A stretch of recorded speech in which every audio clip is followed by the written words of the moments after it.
Bollywood silver screen presenting red sparrow. इस कहानी की शुरुआत होती है मॉडर्न रशिया से, जहां पर हमें डोमिनिका नाम की एक लड़की को दिखाया जाता है। डोमिनिका एक बैले डांसर है।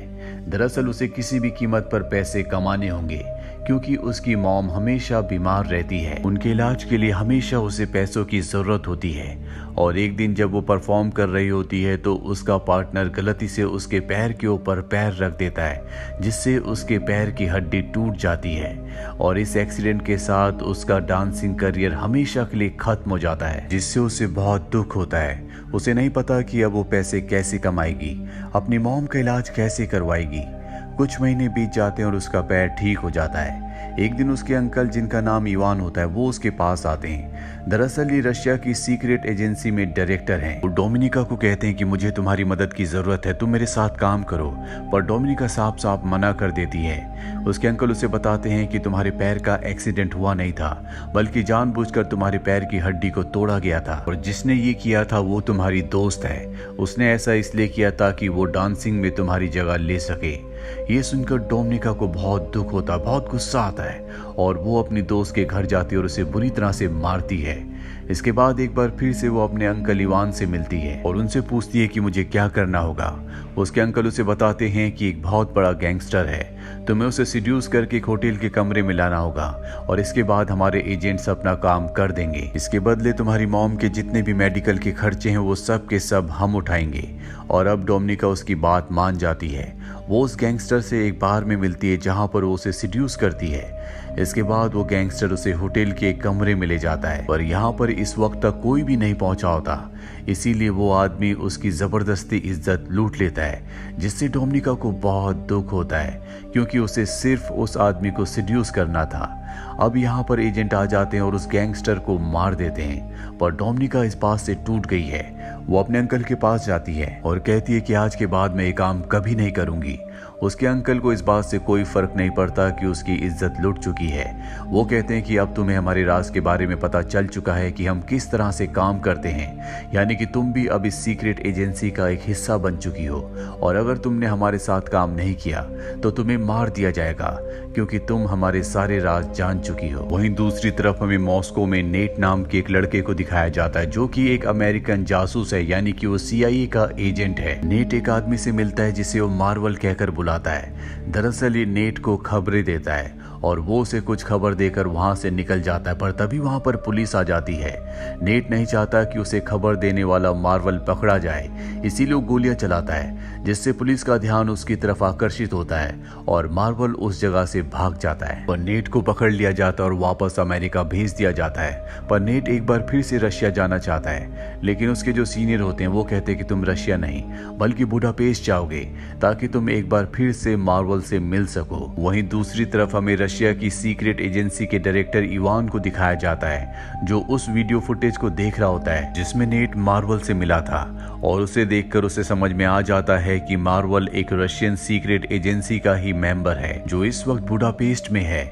और अब इवान किसी भी कीमत पर उसे मारने के लिए किसी स्पाई को, यानी कि जासूस को भेजना चाहता है। वो डोमिनिका के पास जाता है और उसे कहता है कि तुम्हें बुडापेस्ट जाकर मेरा एक काम करना होगा, और सबसे पहले तुम्हें इसके लिए ट्रेनिंग लेनी होगी। और इसके बाद उसे एक स्पाई स्कूल में भेजा जाता है, जहाँ की ट्रेनिंग बहुत ही खतरनाक, बहुत ही मुश्किल होती है, लेकिन जल्दी वो इस ट्रेनिंग को पूरा कर लेती है। और इसके बाद डोमिनिका को बुडापेस्ट के लिए रवाना कर दिया जाता है, जहाँ पहुंचने के बाद सबसे पहले उसे नेट का विश्वास जीतना होगा, ताकि उसके जरिए वो किसी भी कीमत पर मार्वल तक पहुंच सके। दरअसल मार्वल का चेहरा कोई भी नहीं जानता, किसी को नहीं पता कि वो कैसा दिखता है। सिर्फ नेट ही एक तरीका है जिसके जरिए मार्वल तक पहुंचा जा सकता है। और अब डोमिनिका बुडापेस्ट पहुंच जाती है, जहां पर वो अपनी एक साथी एजेंट के साथ रहती है। साथ ही अब वो नेट का पीछा करना शुरू कर देती है। वो उस स्विमिंग क्लब को भी ज्वाइन कर लेती है, जहां पर नेट रोज आता है। डोमिनिका बार बार उसके सामने से जानबूझकर निकलती है ताकि वो उसे देखे। डोमिनिका बहुत ही सुंदर है, इसीलिए नेट भी उसे देखना शुरू कर देता है और एक दिन जब वो सड़क पर उसके कम अक्रॉस होती है तो वो उससे बात करता है। नेट को कहीं न कहीं डोमिनिका के ऊपर शक है।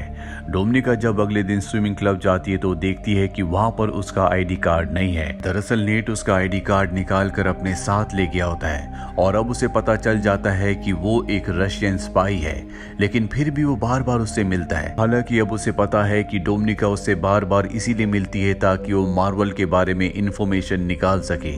वही डोमिनिका जब एक दिन अपने घर पर जाती है तो उसकी जो उसके साथ फ्लैटमेट होती है, जो खुद भी एक स्पाई है, वो घर पर नहीं होती और जब वो घर की तलाशी लेती है तो उसे पता चलता है कि उसकी जो साथी है वो किसी अमेरिकन स्पाई से मिलने वाली है जिसे वो कुछ इन्फॉर्मेशन देगी और उस इन्फॉर्मेशन के बदले उसे पैसे मिलेंगे। डोमिनिका समझ जाती है कि उसे भी उसी की तरह एक मिशन दिया गया है।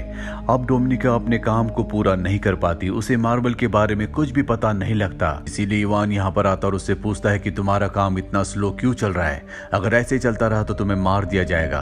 वो कह देती कि मेरे काम स्लो चलने का कारण ये है कि मैं अपने साथी एजेंट के साथ उसके मिशन पर काम कर रही हूँ। ये सुनने के बाद इवान को बहुत गुस्सा आता है। वो कहता है कि तुम्हें अपने काम पर ध्यान देना चाहिए।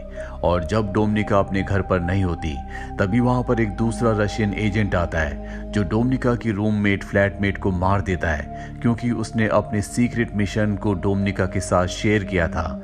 हालांकि उसने नहीं किया होता, लेकिन डोमिनिका ने कहा होता है कि मैं उसके साथ काम कर रही हूँ। इसीलिए इवान को रशियन इंटेलिजेंस को ये लगता है कि उसने अपने खुफिया मिशन को किसी के साथ शेयर किया, इसीलिए उसे मार दिया जाता है। साथ ही जब डोमिनिका घर पहुंचती है तो वही रशियन एजेंट उसे धमकी देता है और कहता है कि अगर तुम अपने मिशन में फेल हुई तो हम तुम्हें भी मार देंगे। डोमिनिका इस बात से बहुत डर जाती है।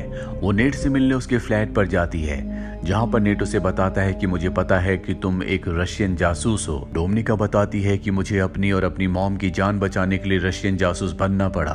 नेट उसे कहता है कि मैं तुम्हारी और तुम्हारी मॉम की सुरक्षा की गारंटी लेता हूँ, लेकिन तुम्हें डबल एजेंट बनना होगा, यानी कि तुम्हें हमारे लिए काम करना होगा। और उसकी बात वो मान जाती है, जिसके बाद ये एक दूसरे के बहुत करीब आ जाते हैं। और अगली सुबह जब वो नेट के घर से निकलती है तो उसके पास उसका एक गिलास भी होता है जिसमें नेट के फिंगरप्रिंट्स हैं। वही नेट एक बार फिर से मार्बल से मिलता है। मार्बल उसे आगाह करता है कि तुम्हें डोमिनिका से दूर रहना होगा क्योंकि वो एक रशियन जासूस है, वो तुम्हारे लिए बहुत बड़ा खतरा बन सकती है। लेकिन नेट उसकी बात नहीं मानता और उसे अपने साथियों से भी मिलवाता है, जहां पर डोमिनिका कहती है कि मैं तुम्हारे लिए काम करूंगी, लेकिन इसके बदले तुम्हें मुझे $30,000 देने होंगे। अमेरिकन एजेंट्स पूछते हैं लेकिन हम ऐसा क्यों करेंगे?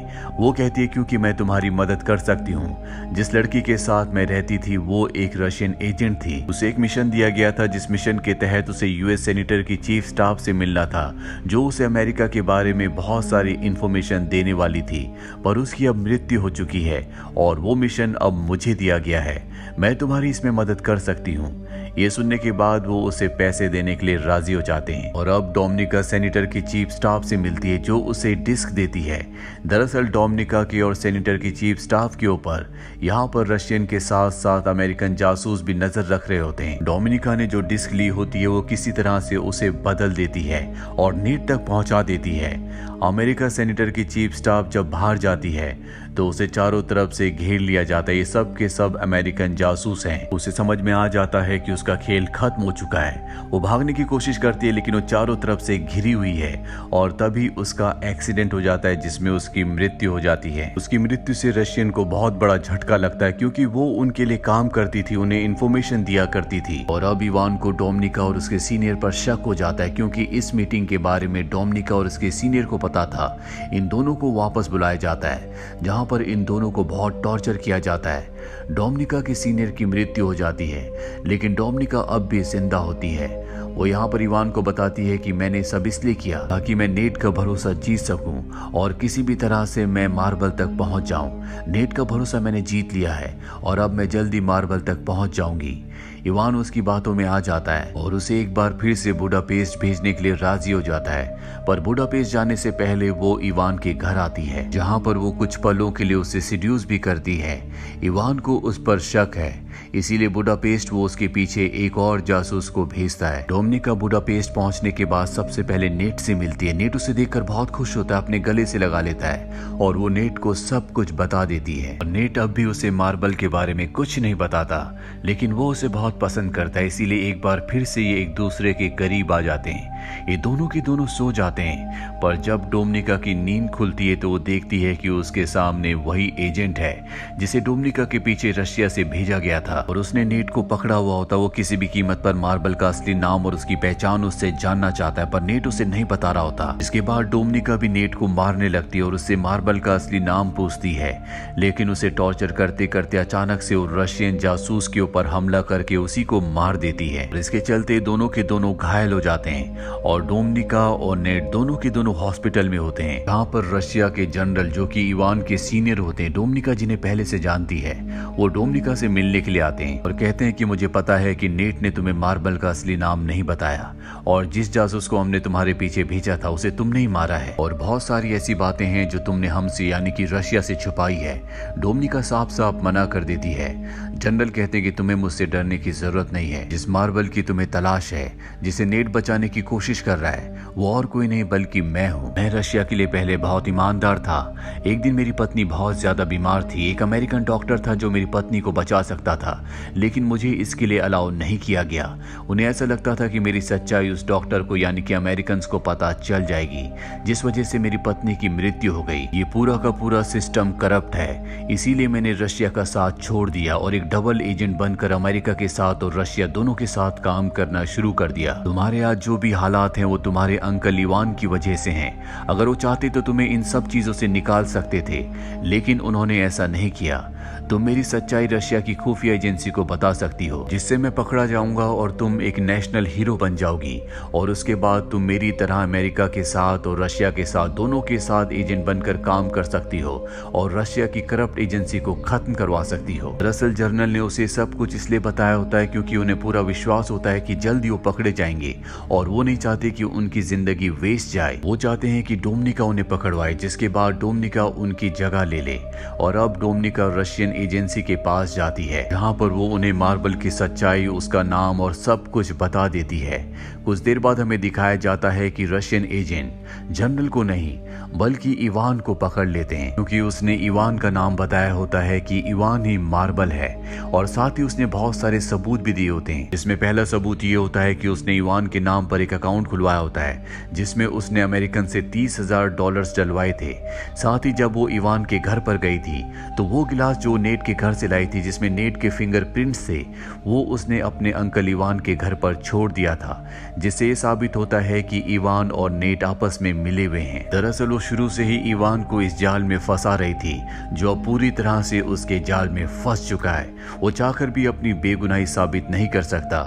रशियन एजेंट्स इवान को मार देते हैं और इस तरह से इवान का खात्मा हो जाता है। डोमिनिका ने मार्बल का पर्दाफाश किया होता है, इसीलिए उसे प्रमोशन मिल जाता है और अब वो रशिया में अपनी मॉम के साथ बहुत खुश है। लेकिन वो नेट को आज भी याद करती है क्योंकि वो नेट को पसंद करती है और एक दिन उसे एक अननोन नंबर से कॉल आता है। दूसरी तरफ से कोई नहीं बोलता, वहां से सिर्फ एक पियानो की धुन बजती है, जिसे सुनने के बाद वो समझ जाती है कि ये नेट है। इसी के साथ ये फिल्म, ये कहानी यहीं पर खत्म हो जाती है। उम्मीद करते हैं कि ये कहानी आपको पसंद आई होगी।